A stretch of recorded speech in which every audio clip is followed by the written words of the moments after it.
214 of Brainfood Lab on Air, bringing it to you every Friday. Now, obviously, for some reason, Crowdcast has made it super confusing to actually invite people onto screen, and I can't get Claire Bush on for some reason.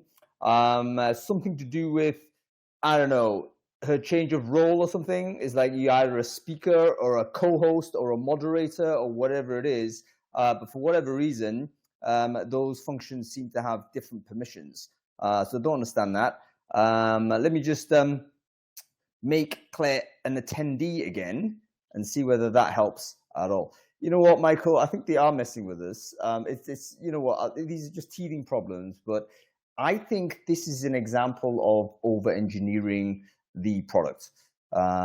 Because basically you don't need to become Zoom. Like the reason why Crowdcast is a superior live streaming platform to Zoom is because it doesn't have this kind of confusion.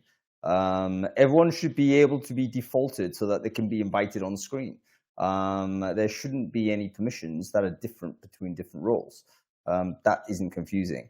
So yeah, anyway, a little bit of an annoyance, but we'll crack on as best we can. Folks, let me just test whether we can hear each other okay. I just want to check whether audio is fine.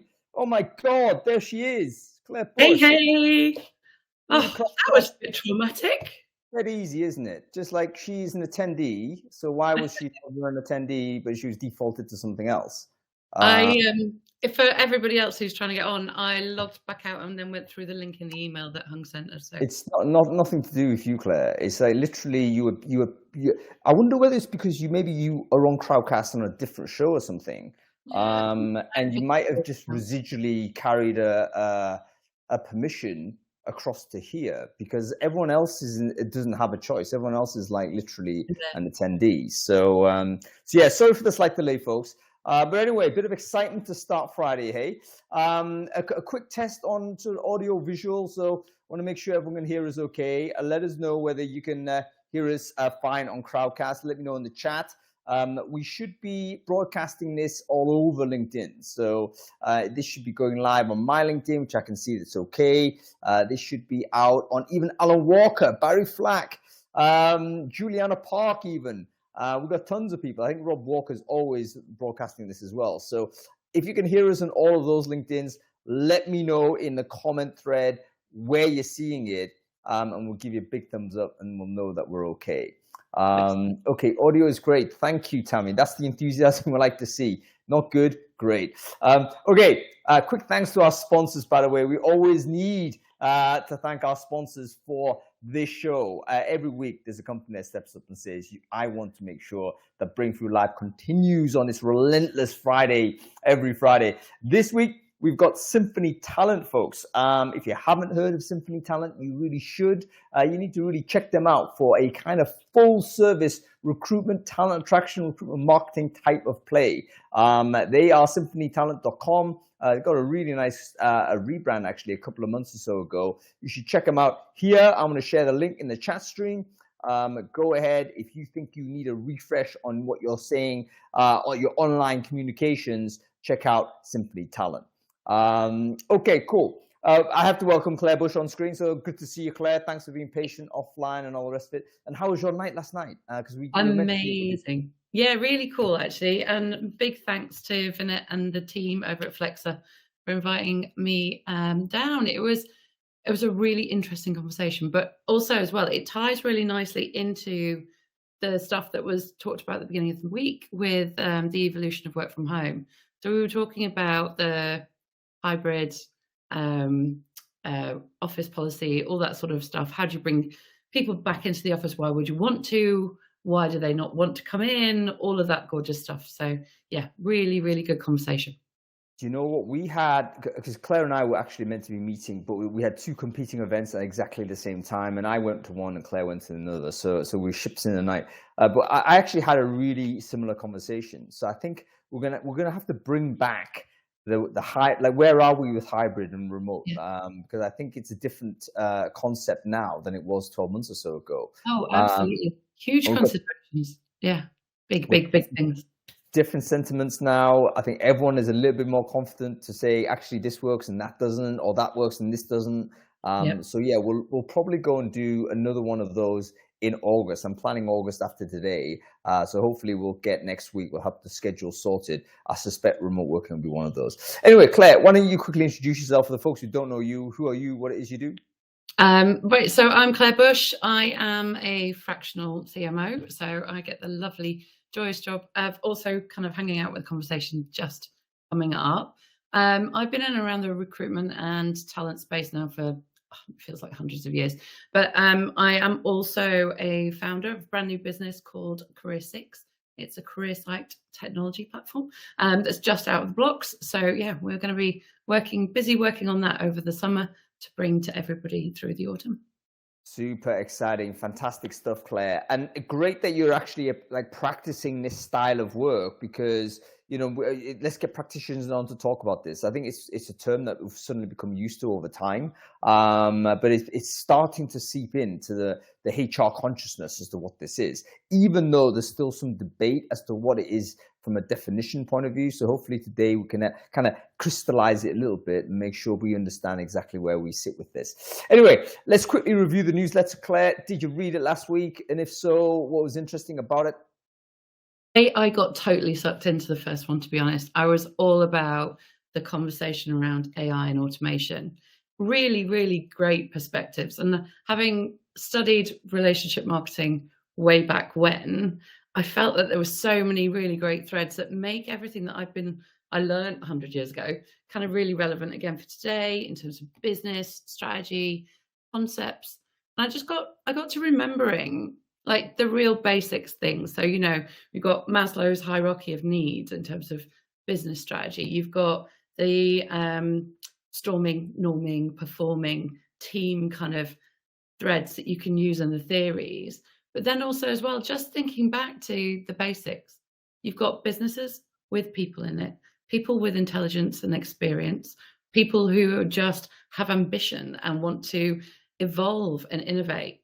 To bring them together, have that conversation internally, figure out as a team where and how automation technology can innovate your business. And I think that's got to be the starting point, right? It's got to be like, let's do it together. Let's bring it all together. I'd be very interested to know from the crowd whether anybody's actually attempted this, because I think you're right, Claire. Most things that you look at with how I see AI in HR in companies today is that it's usually there's no strategy. It's just individual people just individual experimentation on their own initiative. That's currently where I think most companies are. And then you might have a second category of companies that do have a plan, but they're not articulating it to everyone else. They're just like, okay, we're going to cook this up, and then we're going to have the plan, and everyone's going to roll through. Is anybody doing like a proper, hey, everybody, let's talk about it? In the same way, for instance, that maybe 12, 18 months or so ago, we did a lot of that with DE&I and stuff, where it was an open forum, everyone could contribute, no one's going to direct the situation. It was all like, okay, we need to just surface this up. Maybe similar to how certain cultural, value definition processes work, where it's not just the C-level going away on an offsite and then coming back with a bunch of values, but you're actually like talking to the entire audience and getting all of them to get involved. Audience, I mean, sort of employees, and having them contribute actively to what the policy should be. So yeah, it's relevant. I mean, I think think tanks are something that used to be really popular, but actually having a sort of strategic ERG that comes together, that's got perspective, and also can then to sort of help to create that strategy. I think you've got strength in numbers. If everybody feels involved, you'll have better momentum, you'll have better resonance, and you'll also have much better understanding of the direction of travel. And you won't get stumped then when something new crops up. So, everybody's, oh my God, brain blow, because, ChatGPT is here and it's like, oh my God, it's not going anywhere. But if you can kind of go, actually, yeah, that technology or that evolution of how we use that technology is part of our game plan and our roadmap, then it's not a scary thing and you don't get knee-jerk reactions. Yeah, I think so. I think that's a big part of what we do. And by the way, I've just shared the link to one of the posts in last week's, probably the first post actually, which is by Ben Evans. He's a guy totally worth following, by the way. A VC guy, lives in the UK, but he's a very acute observer and communicator on, I think, where technology and society kind of interface. So I'm a big fan of his. Go and make sure you read that blog and go ahead and follow his newsletter.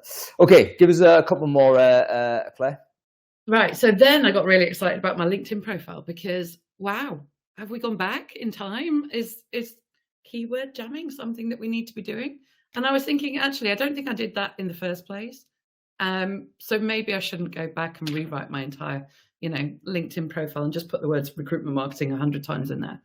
But interested to see what's happened since. That whole thing is sort of, because LinkedIn do this all the time, don't they? They throw a spanner in the works. Everybody again has a bit of a moment. But what happens afterwards? Has this settled down? Has it affected anybody?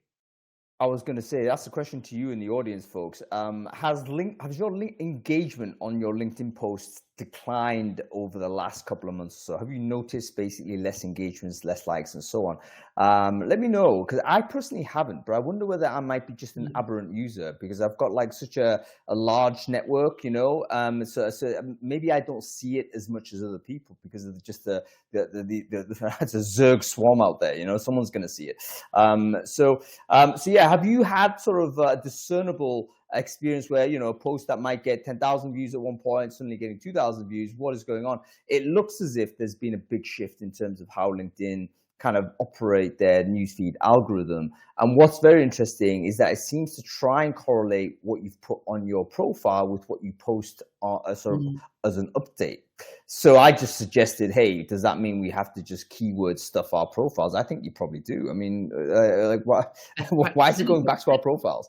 Hashtag everything that you feel is relevant has been my kind of order of play for the last couple of months. And also as well, like, I think those sort of fundamental rules of like what you read, and if you do, and also comment as well on other people's posts, those kind of feel like we're keeping those conversations alive.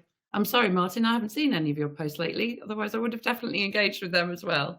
That's a chicken and egg, because if you don't engage in someone's post, you're less likely to see them next time round. And so it's one of those where I think, Claire, you're totally right.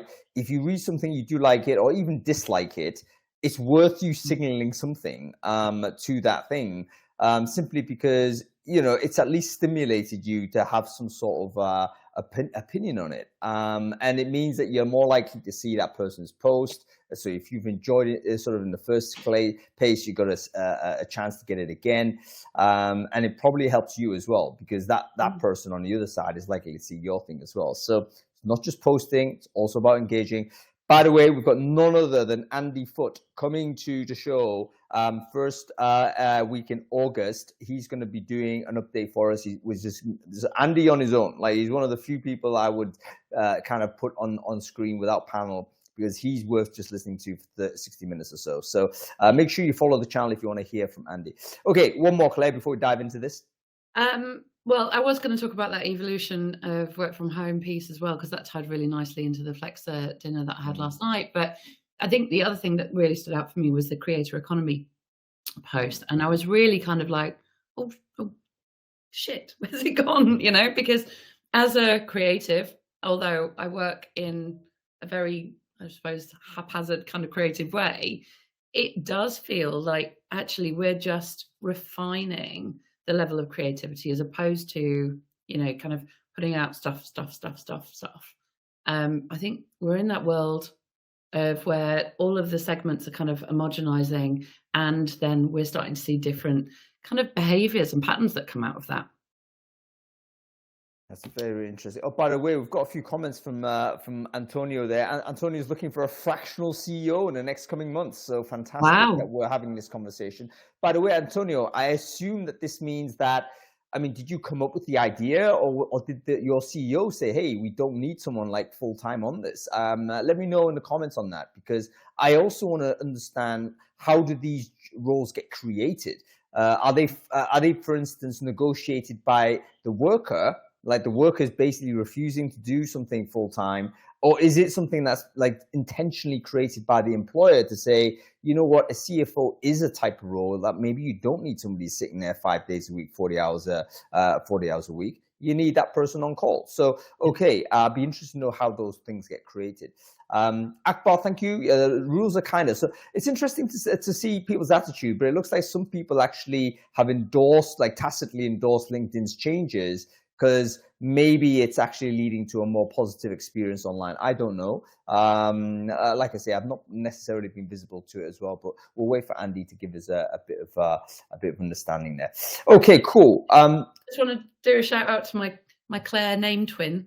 So we've reconnected for the first time. We met in person, another Claire without an E, which was epic for me. I suppose there's not that many hungs around that you kind of. No, there's loads. I actually created a LinkedIn group called People Call Hung. Really? And yeah, That's awesome. it's still there.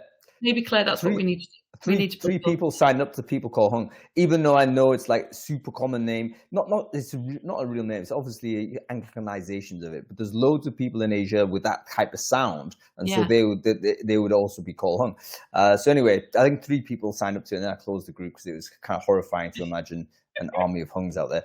All right, let's get on with this. We're going to bring on some guests. We'll talk this through. Who have we got? I think we have.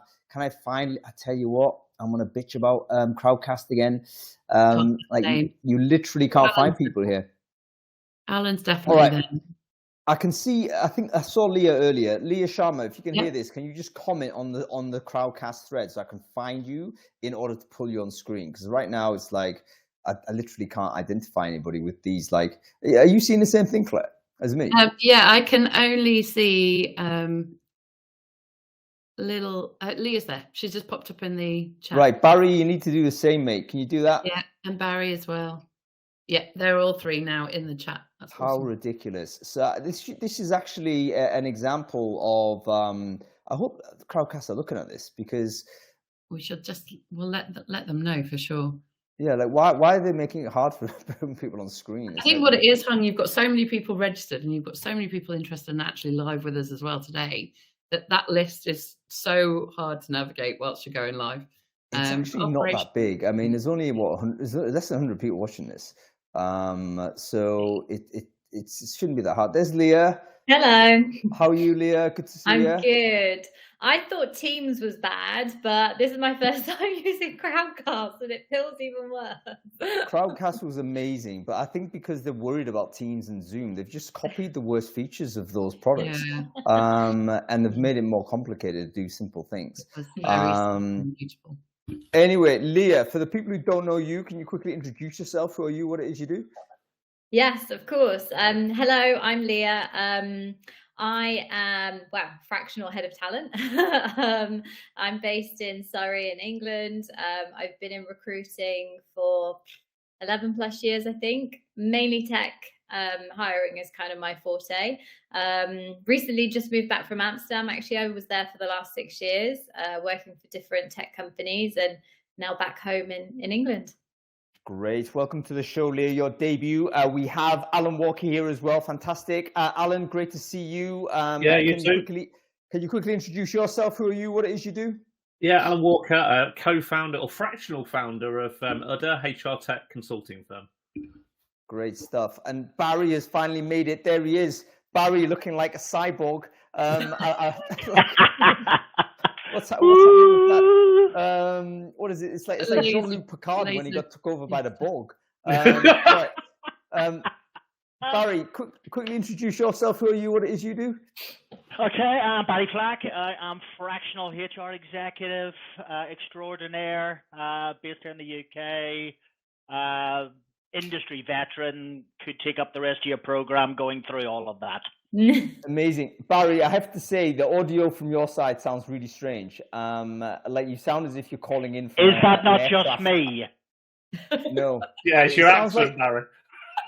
Barry, it sounds like you're calling in from an aircraft from 40,000 feet.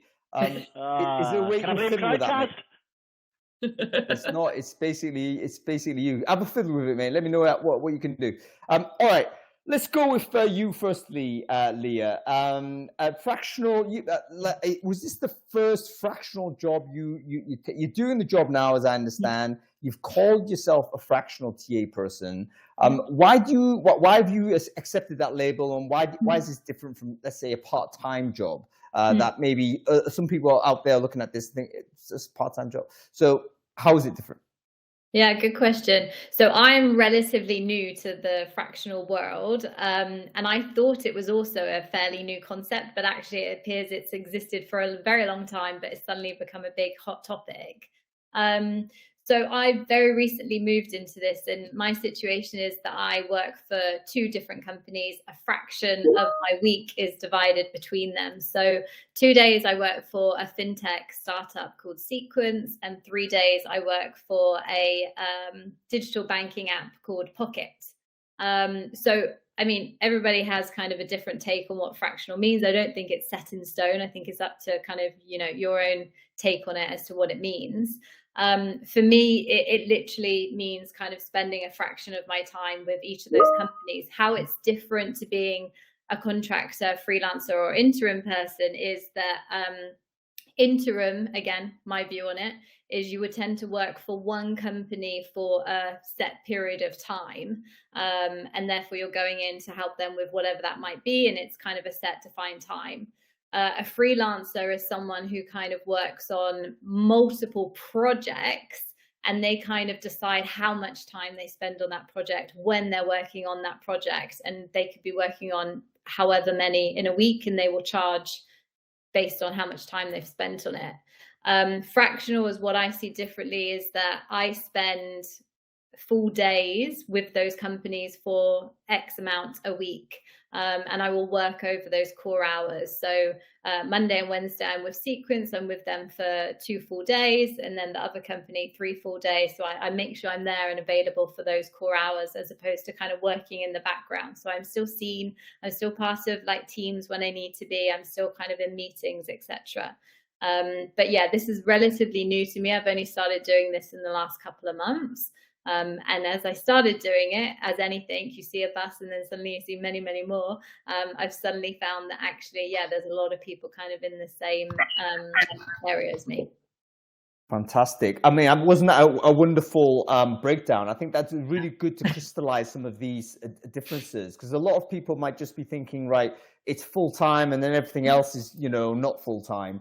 But actually, we need to have a more crystallized definition, because there's significant implications to this. So, for instance, you're talking about actually getting you're on 2 payrolls, I guess. Yeah, how does that work? Again, that's kind of, I think, where it can vary between different people. So again, everyone's situation is different, so it really varies. But I already worked for Sequence.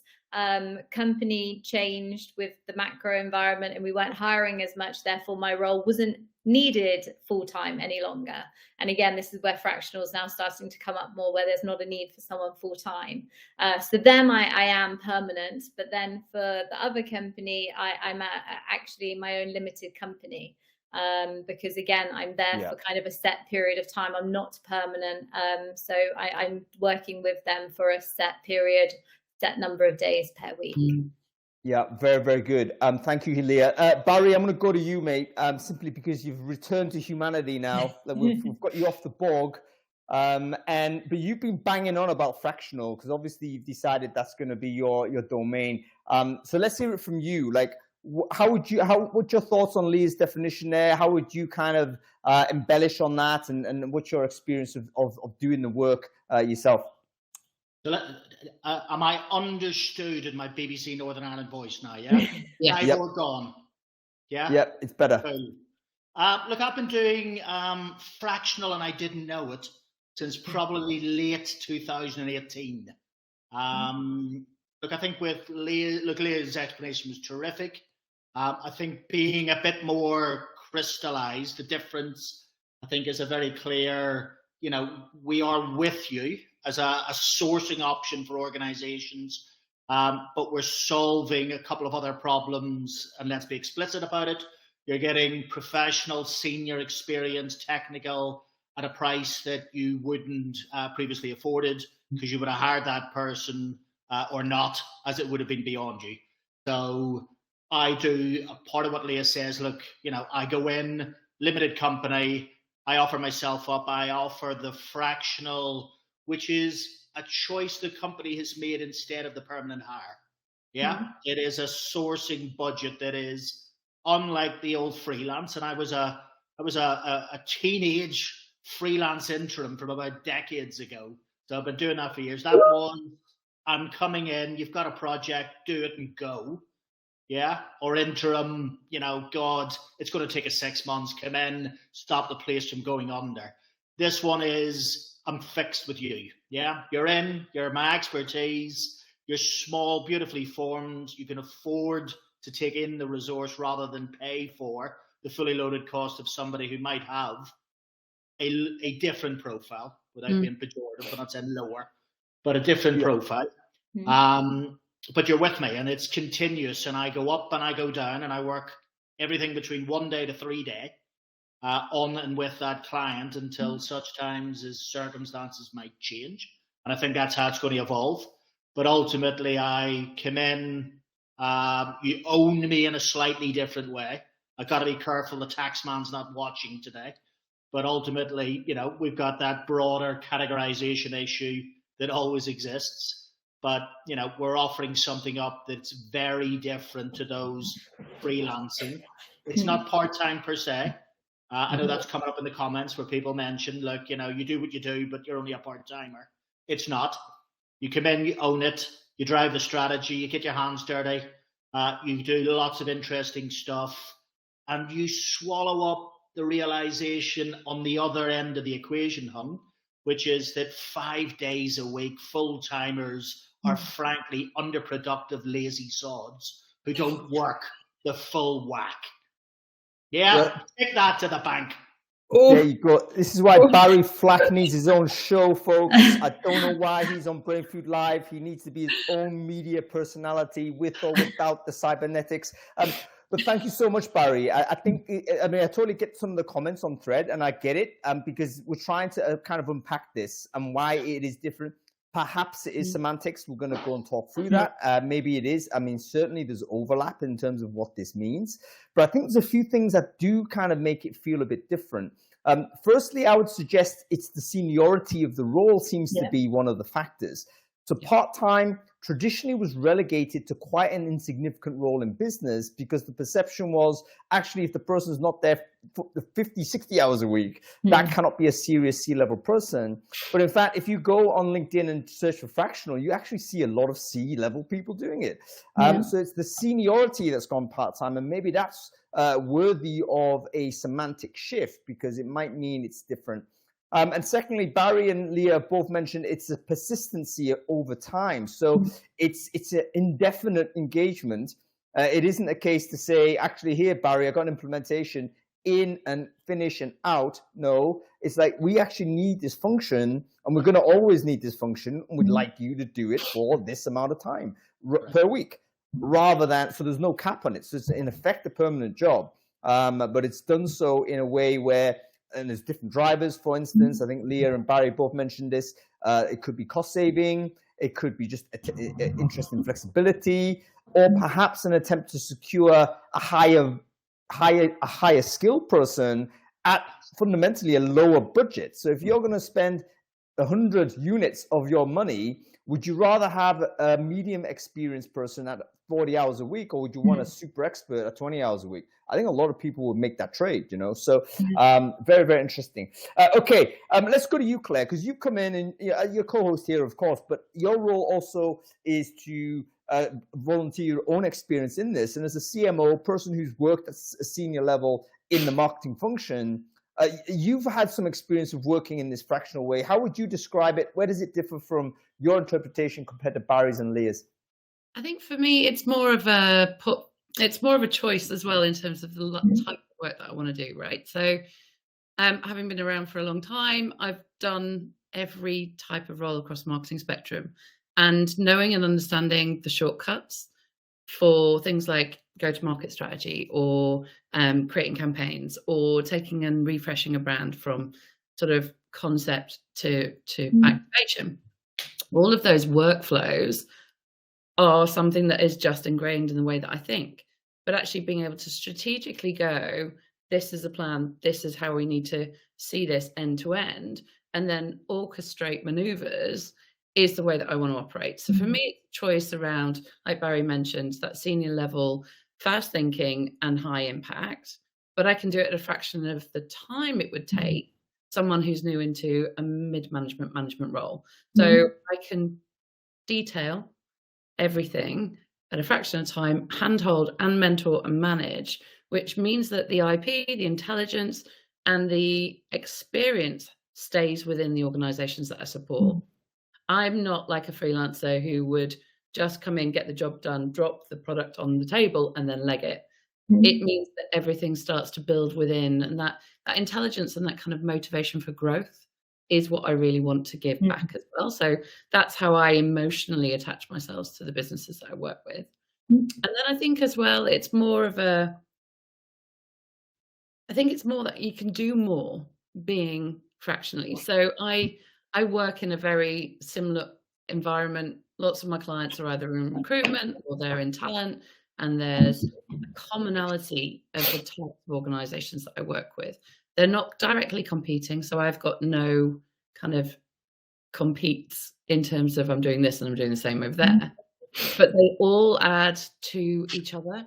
So as much as I am fractionally in this headspace today and somewhere else tomorrow, combined, they get the benefit of me pushing forward all the time in the same space. I'm always leveling up. I'm learning from them, but they're learning twice as much from me because I've got the collective as well. Does that make sense? It does make sense, and we've got a lot of interesting things to percolate on. Gavin, I want you to ask that question in the question function if you can, just because I think it's a very important one. We want to get to it. What does the compensation look like? So, folks, if you're watching this on Crowdcast, can you use the question feature? I think it should on the right-hand sidebar. If you've got any questions on this topic, put it in there. If you're watching it wherever on LinkedIn, just put it in the comment thread. I've actually got an aggregator of comments I've implemented, so I can actually see this stuff, and I can therefore respond. So put your questions into those comments, and we'll be able to get to them. Okay, let's go to you, Alan. It sounds to me, cynic hat on, right? Cynic hat on. Sorry to the folks who spoke so far. But let's adopt some of the critics that let's channel my Lee Candioti on this. I want to say, right. Isn't fractional work an attempt to evade operational delivery? Alan Walker. I think that might be a little harsh, but I made a joke earlier to Jeremy, my co-founder, the difference between a fractional worker and a part-time worker who has multiple part-time jobs is an extra zero on their payslip. Beyond that, I don't really see much of a fundamental difference. They're both doing multiple jobs for multiple companies and committing a certain amount of time a week to them.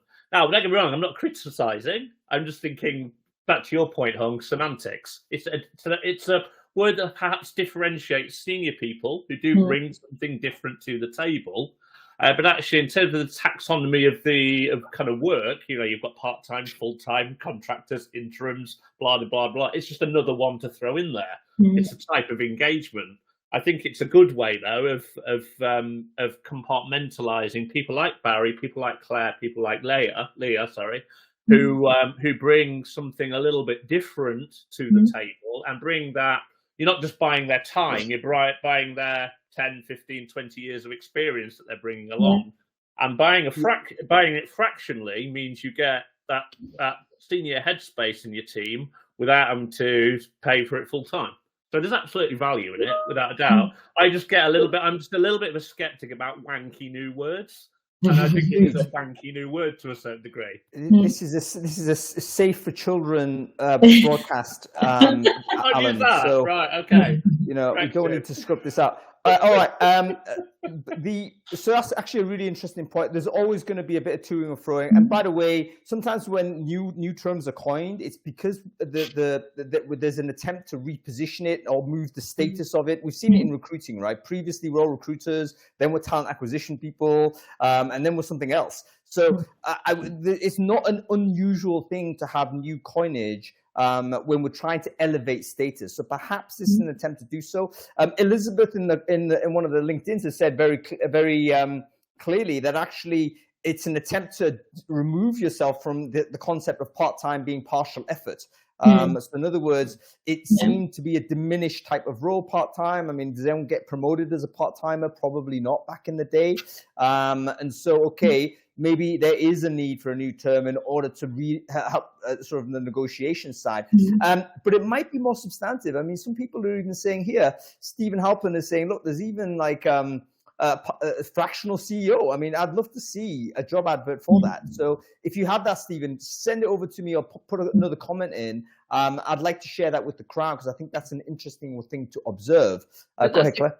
That's exactly how I'm trying to launch Career 6. And actually, with my co-founders, we've all got other things. So that whole kind of element of how do I fractionally take a business to market at the same time as serving my clients that I've got, you know, a real vested interest in because they came first. And I think that's the other thing as well around gathering projects. I don't know if anybody's put it in the comments yet, or even how do we go and pick up new businesses or new clients in this fractional capacity? Because actually that's been one of the most interesting and eye-opening conversations I've been having in the last 6 months. So it's kind of coming back out, moving from a portfolio and consultancy kind of role to actually fractional and being very specific about the fact that I want to be fractional and these are the types of companies I want to work for and I can give work to.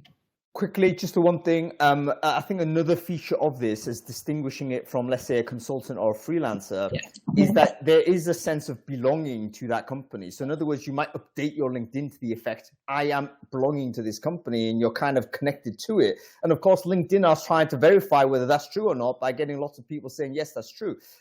A freelancer typically would never do that. They'd say, hey, this is my company. I'm delivering a service. You're not buying me. You're buying this service. I'm going to deliver the service. And so long as, you know, that is the contract of agreement and, you know, there's no more you can expect from me. And in fact, a freelancer piece as well happens massively. So I'm fractional CMO with Thrive Recruitment Marketing. And every day we're all on Teams and we're saying hi, we're checking in and everybody is present. And it's every day I'm there, whether I'm working on Thrive work or not, I still have that level of community. And I do with the other clients as well, kind of check in every day. So I think that's another differentiator as well, like you say, Hung. It's really nice to have groups and communities that you're doing all the time.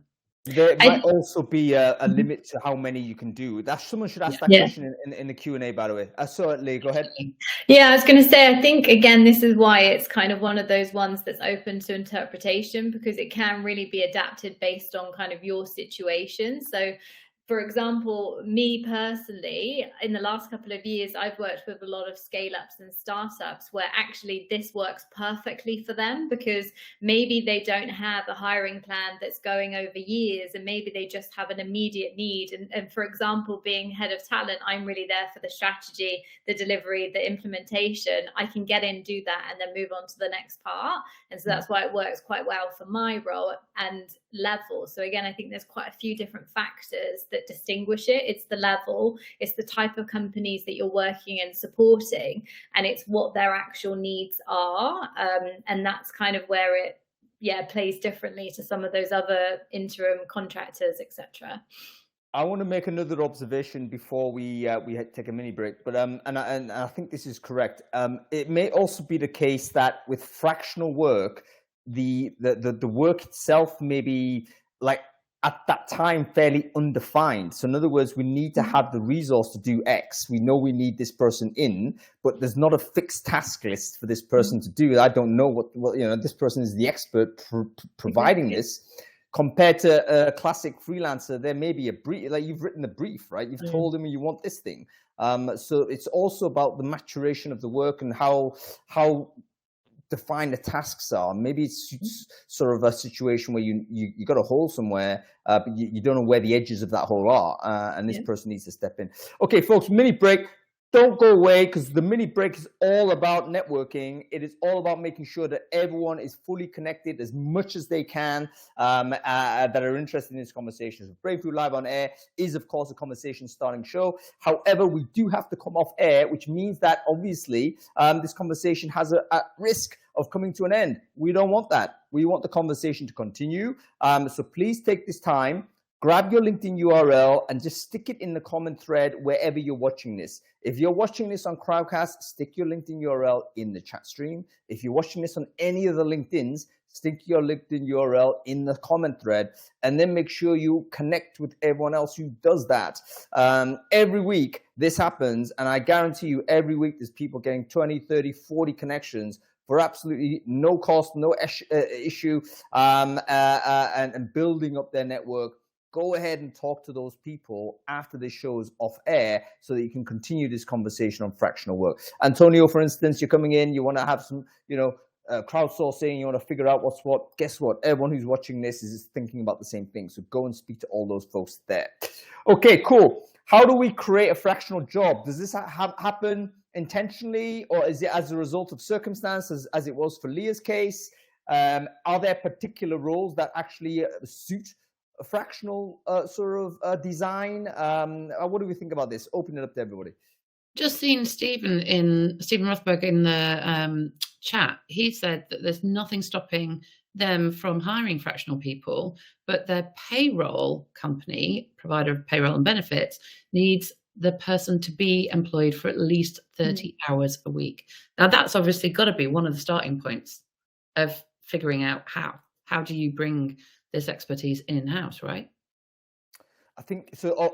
So what actually is so there's going to be local jurisdictions which probably create the confusion, add to the confusion, and cause the righteous contention, because there's going to be certain laws. It looks like in Stephen's case, an employee is a person that is 30 hours plus, right? I'm not sure what the law is in the UK or whatever that may be, but yeah, that's something we need to be aware of. So obviously you need to have some awareness of employment law in your company before you even think about this, because it is at least new, it's experimental, it's going to be probably not ideally fitting in to whatever sort of design we have. So so be aware of the employment law before you think about the design.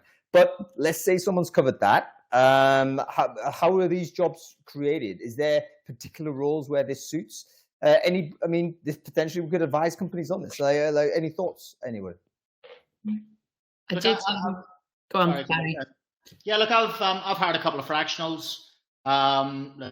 Probably easier because I'm a believer in and on and around it. But look, it's circumstantial. I imagine, Hung. I mean, the context of your organization tends to drive a bit more creativity. You're literally having the conversation that we had at the outset, which is, with a budget of X, you can do one or other thing. Yeah. Now you've got to get yourself then sold on the fact that this person can operate inside the organization where you're not tied to presenteeism, where they've got to be there, where the spike of work necessitates that it's at the life cycle of where you need to be, a broad conversation.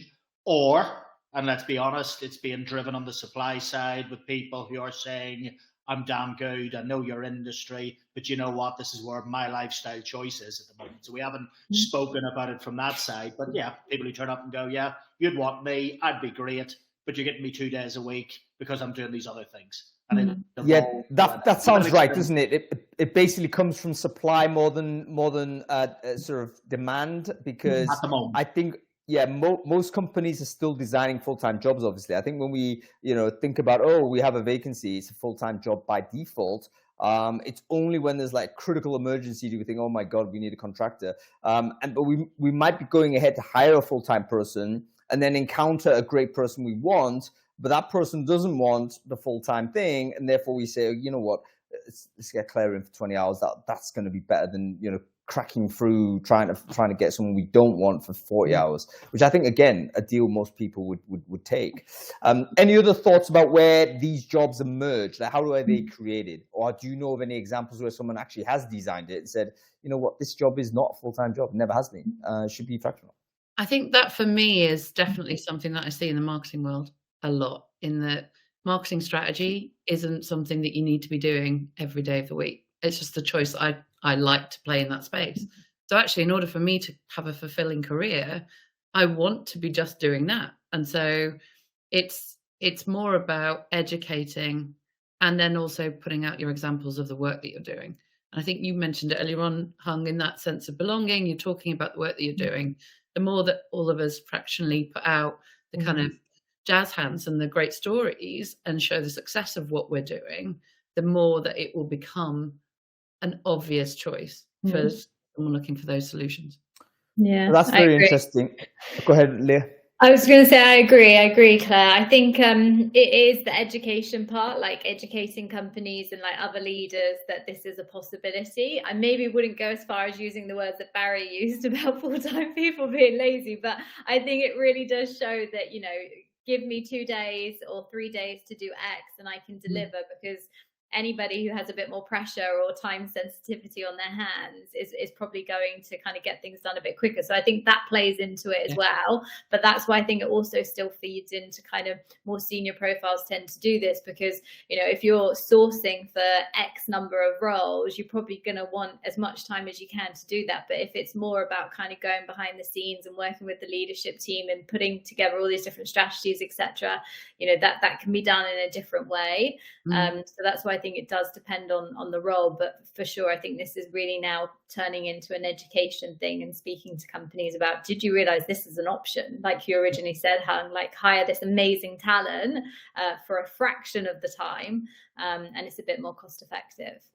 Yep. And, you know, obviously companies on budgets and stuff like this, probably this will start becoming more popular simply because I'm sure a lot of people were being hired back in the day, like in the glory era, where there probably was only like 10 hours worth of value per month this person was going to give. But you know what? We can't hire him any other way. So let's give him a 40-hour-a-week contract and, you know, and then like feed other stuff for that person to do. I remember actually sort of almost the last job I did, I felt this way in the sense there was like there wasn't anything to do, and I was getting fed really low value work that I was happy to do because it was mind-numbingly nonsense. But I was getting highly paid for it, and I was thinking, what's happening here is that I'm sitting there costing this company money.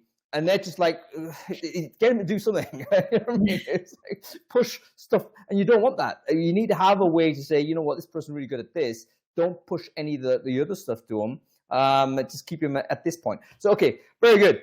Any other thoughts? Alan, you got anything to contribute to this side of it? I think I was skeptical earlier about the terminology, and I think I still am, but I absolutely see the benefit of it as a thing to do.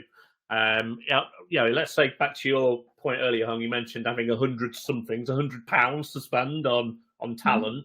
Do you want to spend that 100 on one single senior person who, like you say, who's going to spend 80% of their time doing non-strategic, non-senior stuff? Or you get 5 people in who all bring different value into different bits of the business. It might be marketing, it might be HR, it might be talent, it might be finance, it might be ops. And that in itself is a better way of spending the money, I think, personally. You're bringing in that brains trust. Barry's Alan, you've cut your numbers wrong. Yeah, the 100 unit is about trying to justify that you'll get that one greater value for less than that 100 unit you would spend on a lower, more junior profile. Yeah, I mean, that's ultimately what we're talking to here. Yeah, just saying to the organization at 1.5 times that salary, which is ultimately what you carry in your balance sheet, is simply handed over to a unit cost to a fractional person on a daily basis that you don't own, that you can't get rid of, that you can have on demand, that has 20 years more experience, greater skill set, different way, and it's cheaper than the 1.5 person. So your 100 is up there, you're going lower, rather than dividing it down into the others. I mean, that's the value case. The SME population that lags, who hire the template of the junior permanent person as the first hire, now has a choice of getting somebody who should be able to help grow their productivity and their growth a hell of a lot more than a junior transactional person. And I think I don't think we're entirely disagreeing. I think we might have said it in a different way, but I agree with you. Don't you disagree with me? All right, very can, quickly, Barry. guys, very quickly. Just want to say, Nathan, very interesting observation by Nathan Wilson in the chat there. What about fractional work within the same organization? I guess a lot of people will say, yeah, I kind of do that anyway, because, you know, I'm servicing, you know, just shared services. Typically, that's the way. But I think, is there a way where we can define it more? And by the way, the reason, and this is why, you know, yes, we've had, you know, critics about the concept and so on, but the reason why I like having this conversation about fractional work, because I think it helps us focus on, like, what is a job? Why are all these tasks and responsibilities packaged up into a single role? And what fractional is all about is thinking, actually, can we disaggregate some of these tasks? Because maybe it shouldn't be done by one person. And this actually supports Alan's view, because there are cases where you have a super person expert that ends up doing a lot of admin work. And in fact, that person is a attrition risk, because they don't want to do a lot of the administrative stuff that isn't helping or isn't stimulating their minds. So there's a way in which we can kind of think about this as the relationship between work and job, or tasks and job, and are we packaging them up in the right way? And by the way, before we shift to questions, I think the shift to remote has really been a fertilizer for fractional work, because previously when you're in office, obviously you didn't have the options of working for another employer, right? It was like literally the proximity would prevent you from doing that. So we can't underestimate the impact of remote in making this more possible than it was before. Another point on this, by the way, it can go the other way, where we go to overwork, where you kind of fraudulently end up working for multiple employers without telling the other person. I remember having a conversation with my friend Ollie on this. I think we separate fractional work from overwork by very simple rubric of fractional work, you're being very explicit and honest, and everyone knows who you're working for. Whereas overwork, you've literally just taken on jobs and not told the other person. And you maybe, you know, fraudulently taking like multiple salaries.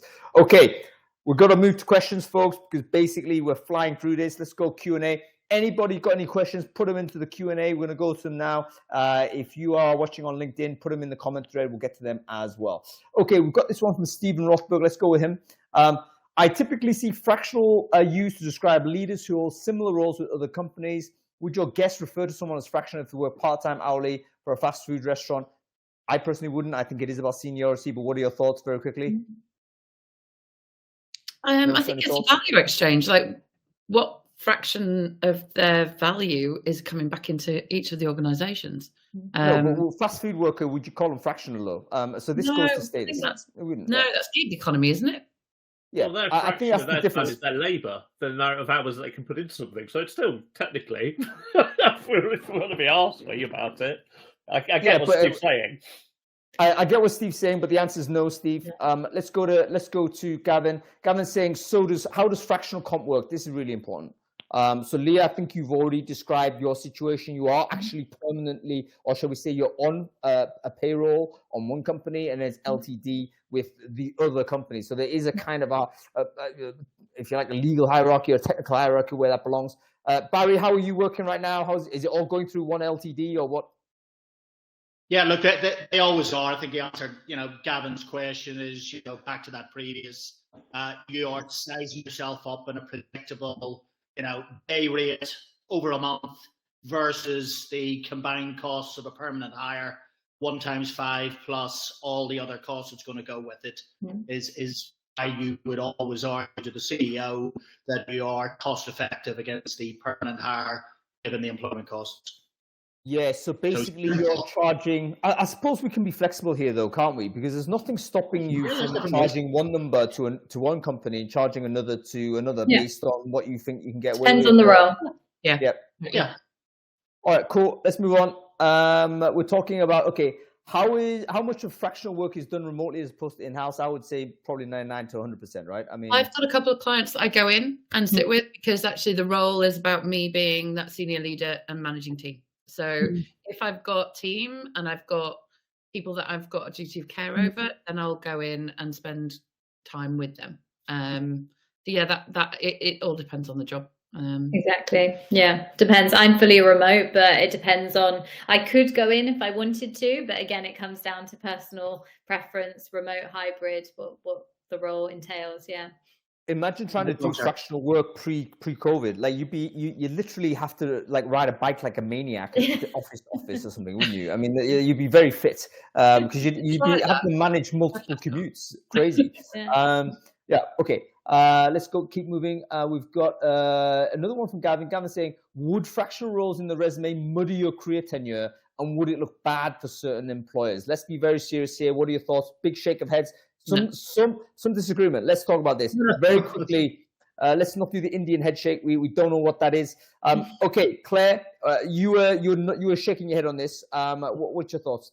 I see it as no barrier at all. I actually see that it's an added value. I've then got more experience across a number of different businesses at any one time. So actually I'm being much more productive with my experience and application.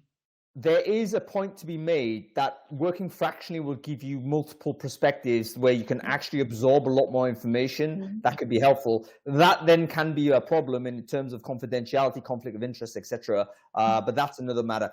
Barry, were you shaking your head, nodding your head? No, look, I read that as the old trope that we put enormous value in people who stay around permanent jobs for a long time versus these bloody job hoppers who can't be trusted and are going to head off. Yeah, a battle of the old recruitment model. Look, I'd pick somebody getting accelerated development and experience over somebody sitting on their hands for 3/4 of the week at certain times because of the context of the business rather than them. Yeah. Yep, cool. So lots of heads there nodding. So we don't think so is the answer, I believe. Okay, let's keep going. Would really love to hear your thoughts around how to avoid conflict of interest. Okay, thoughts on this? Alan, got an idea on this? I guess it's the same when you're providing service. Well, I'm a service provider running a business. It's a similar thing. You just have to make sure they understand that you're going to treat the right things confidentially, but also there's positive gains from actually working across multiple clients as well. It's a trust thing as much as anything. And clearly you can legislate, you can put stuff in place contractually, you can have NDAs in place, etc. But in the main, it's a trust thing. Exactly. Yeah. Relationship driven. Leah, I want to ask you this question because you're doing a TA job for 2 companies. Is there not a scenario where you encounter a candidate that could potentially be great for either or? Like, how do you play that? That's a clear conflict of interest, isn't it? Yeah.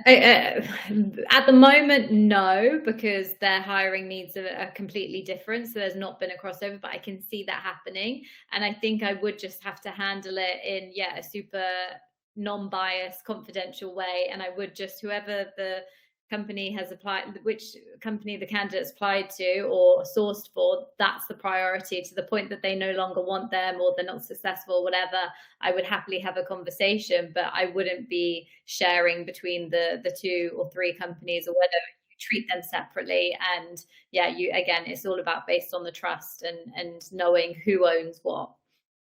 I think if you're transparent, you might be able to parallel process them without necessarily a problem. It reminds me a little bit of the show we did a couple of months ago where we talked to a lot of VC recruiters. So the people who are working for VCs across a portfolio, like, what do you do if you've got an amazing engineer and actually it would be suitable for everyone in that company, in that portfolio? What do you do? Parallel process them. You say, hey, you're slightly different though, aren't you, when you're a VC person there? Then you've kind of, it's very obvious you've got an added interest in all of those. Whereas for me, I've got to support each of those companies separately. I'm not so much there for the candidate, I'm there for the company first of all as well. So I've got to kind of think about that way. But I think if you broached it and were open and honest, for sure, it's worth having the conversation. Yeah, it's probably one of the challenges, though, Ilya. You're quite right with that question. Okay, final question from Andrew. Isn't fractional a term we use for knowledge workers, whilst we're happy to call skill workers gig economy? So is that fair characterization? It's basically kind of a class divide. Like, we want to call middle class sort of white collar workers fractional, and we want to, we don't want to call that for the person who is doing a McDonald's job, let's say, and we're saying, that's a gig worker, or that's 0 hours type person. So it is basically a social class. We've kind of reformulated social class labels to suit our own kind of self-esteem, I guess. Thoughts on this? I'm not sure it's like the social divide, but I think it's more of a label of the type of work that we're doing. I'd want to be PC about it, but at the same time, I'm like, you just said exactly what Hung said. So are you outraged by what Andrew's trying to sort of say? I don't think. By the way, Andrew, I think he's asked a fair question, because again, the purpose of this show is to try and crystallize some of these barriers. And sometimes, what, we have to recognize that status hierarchy is a thing. That's key to negotiating better salary. That's how it works. Go ahead, Barry. You saying something? Yeah, look, the commonality that still, stretches across both of them is clearly that, still precarious nature and still a clear and obvious lack of wraparound, let's say, benefits that you would enjoy back in the permanent space. So, look, there's a very rudimentary approach to this. You pay for your labor, which goes across both of them, but all those other things that, you enjoy by way of protection. That employment status, and why it still gathers in 60% of the workforce in terms of as a choice, is the protection or the perceived protection, around those, needs that we have on it. So yeah, slightly hung up on the sort of slight divide, as Claire says, but I think there's a common theme across both. We need to fix that. This is growing in both areas. It's growing as we divide up labor, as we divide up work, and countries, states, and whatever need to follow and do something about this. There's no, beyond maybe some mechanics, there's no logical reason why you can't have that protection as a fractional worker as well, though, is there, Barrett? You could be employed by multiple companies. You're not employed. No, but you can be. You could be. Well, then you start to get into slightly different issues around, if I'm employed, the issue goes away. I'm up for employment rights, and I'm up for employment benefits.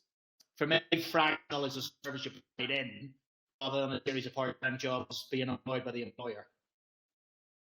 I suppose I think that's Leah's got that dual kind of level right now, with one employment contract and one limited company kind of piece. So there's no reason why you can't. I think, again, it depends on the company's preference. Again, my circumstances are quite different because I was already with the company, and that the days have changed. So I think, again, it depends per company. Some might want to hire you on payroll, like we discussed before, but then there are certain things then they're liable for. Some maybe are quite happy to kind of do it through a limited company way. So again, I think it depends per company. Yeah. Okay, final question, folks, before we have to close the show. I am watching this and I'm thinking, you know what, I would love to be a fractional worker.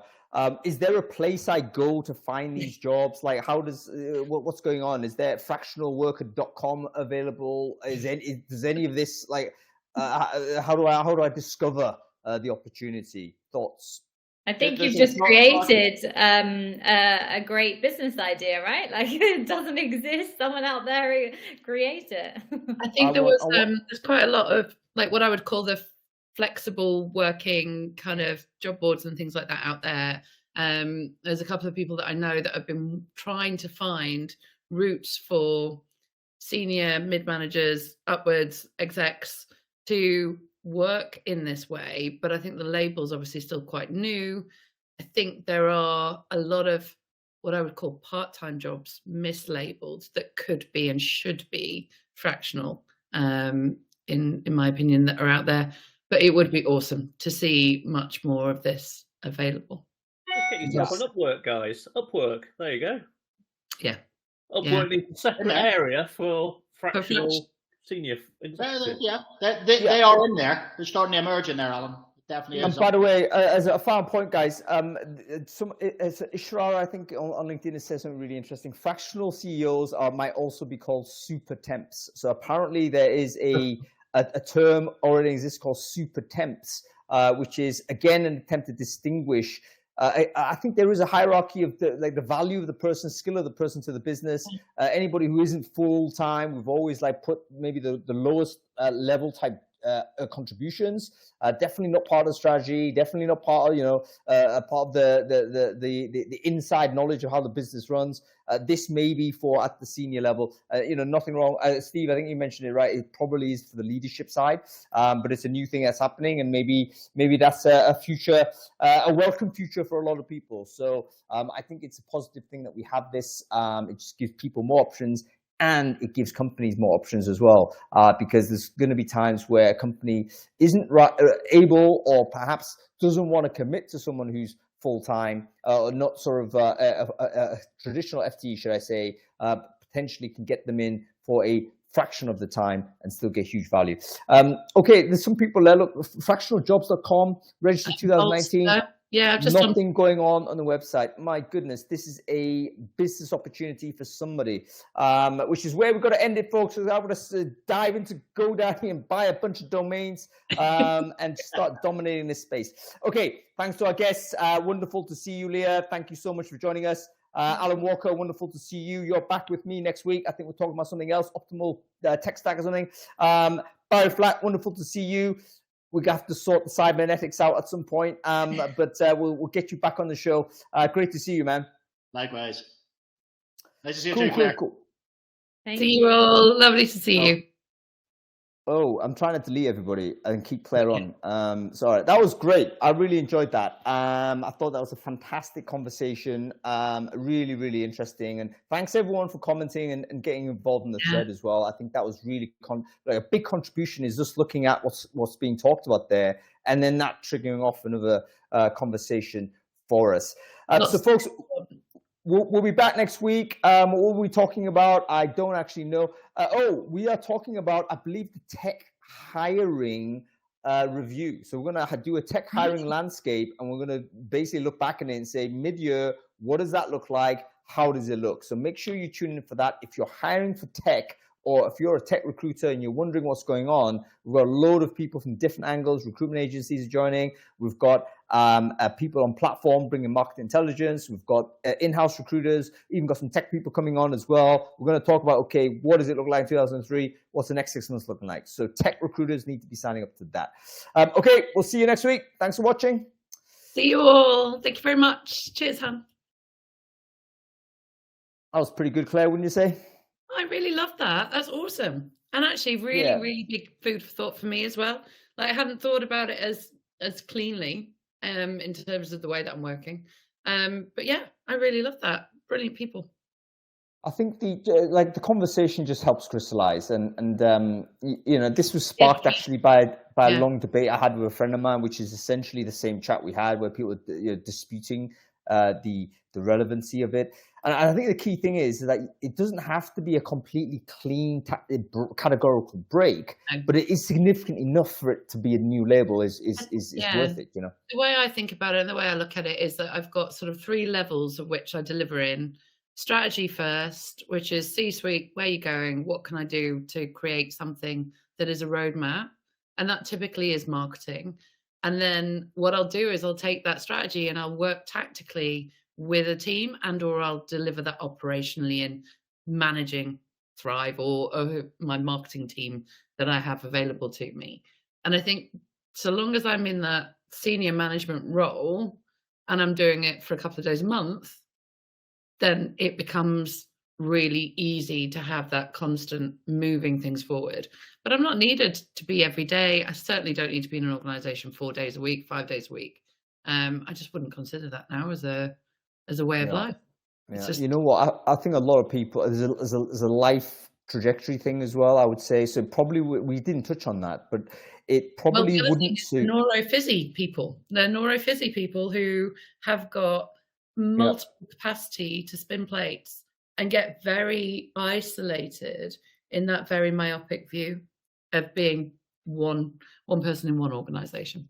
Yeah, I think basically if we kind of develop it as a category, it'll just open up more opportunity.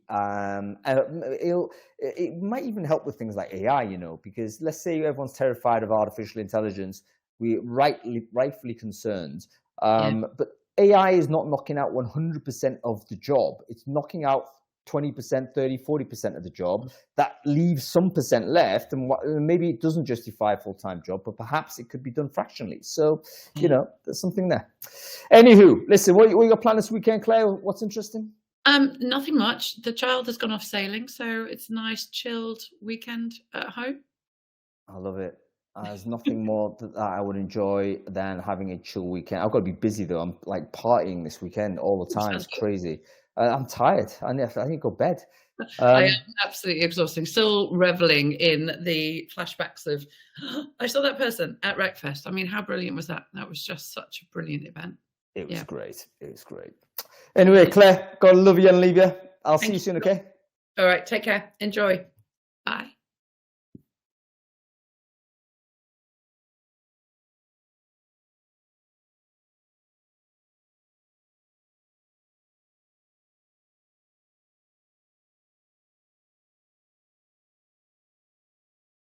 Stop recording and broadcast.